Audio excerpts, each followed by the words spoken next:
Right, we're going to start, though, with that apology from the Middlesex County Cricket Club Chair, Mike O'Farrell, for comments made to Parliament which have been described as outdated racial stereotypes.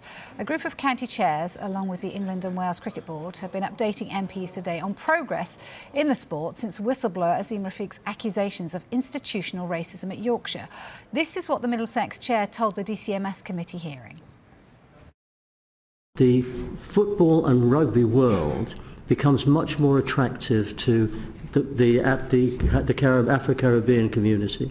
And in terms of the South Asian community, there is a moment where we're finding that they do not want necessarily to commit the same time that is necessary to go to the next step, because they prefer, not always saying they do it, they sometimes prefer to go into other educational fields, and then cricket becomes secondary.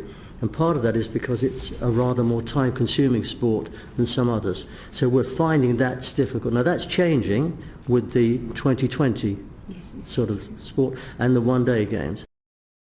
Well, Middlesex released this statement reacting to O'Farrell's comments to the DCMS committee. O'Farrell said, "I wish to offer my wholehearted apologies for the misunderstanding that my comments made at this morning's DCMS Select Committee hearing have evidently caused.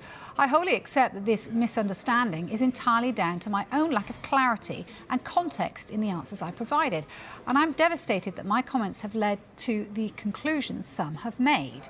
He goes on to say, "For the purposes of clarification, I was aiming to make the point that as a game, cricket has failed a generation of young cricketers in systematically failing to provide them with the same opportunities that other sports and sectors so successfully provide."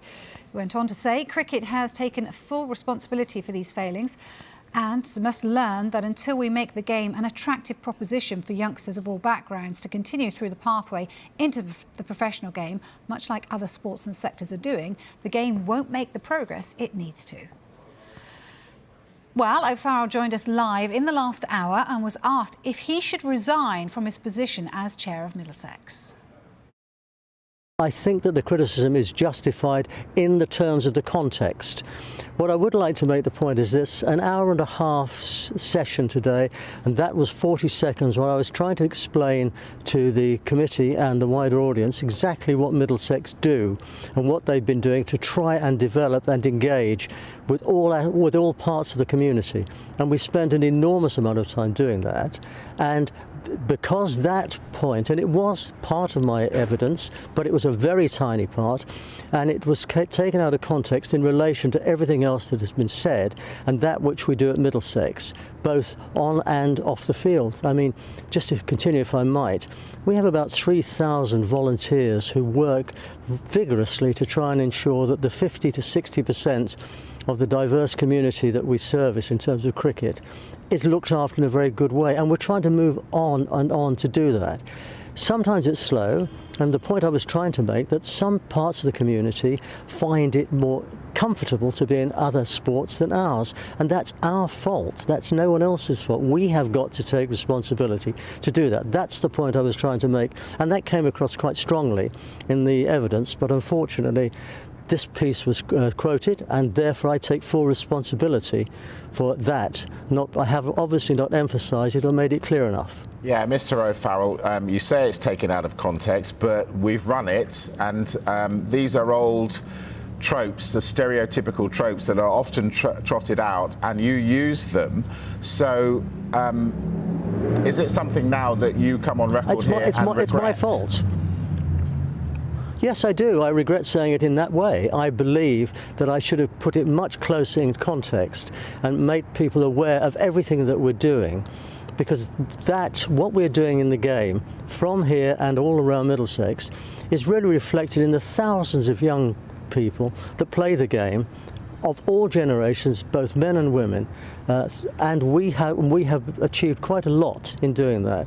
And I think that, for me, I take full responsibility for those words that I used in that context. That does not reflect what Middlesex does. Neither does it reflect what Middlesex, both the players and the staff and the board and our members, feel. So that is entirely my responsibility for that particular part of the hour and a half there. I should have been much more careful in what I said. Cricket's taken a real kicking of late. Can you see how you've added to that? I suspect I can certainly see how I've added to that. I'd also like to think that people look at it in a rather broader way and think about the other things that cricket does for a wider community. We are finding that many people are supporting us as we try and get cricket to those people, particularly in London, who don't have the opportunity to play. So any time that things are said in a way that could be improved on, that's a responsibility for those that are involved in the game. We're all volunteers, all of us, and we have to recognise that with that, although we're volunteers, we have to take the responsibility of being chairs or CEOs of organisations. So I recognise that, and I do put that on the record, and my statement makes it clear that I apologise for that and the interpretation, because it's obviously caused offence. I haven't seen all the social media yet. I've just come back from Westminster. But it's very clear to me that I have obviously offended people, and those that know me know that that is not my demeanour. So I personally apologise for that, and apologise on behalf of Middlesex Cricket. Now, you've said that the Middlesex Academy contains over 60% British-born, South Asians and black cricketers. How will you explain to them what you said in front of the committee?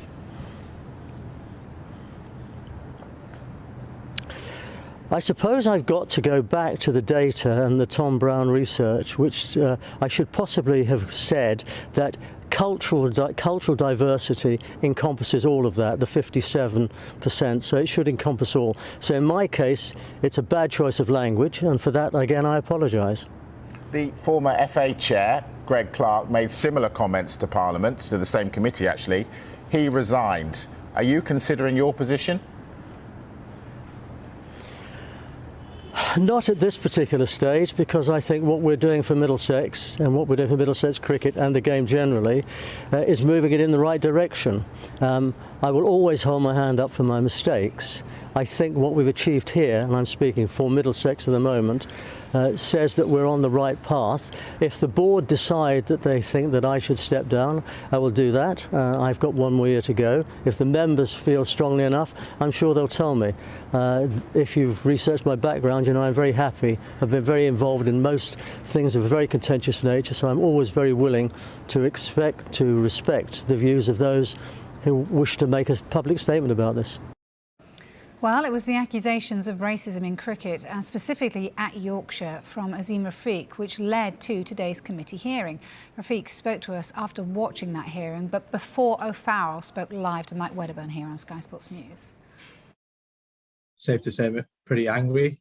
I shouldn't really be surprised, but to hear, I think it just, an overriding feeling is it just shows what a long way we've got to go when these people have come to a select committee and so openly on a public forum said things like that they think that they're overachieving, that the counties don't get enough credit.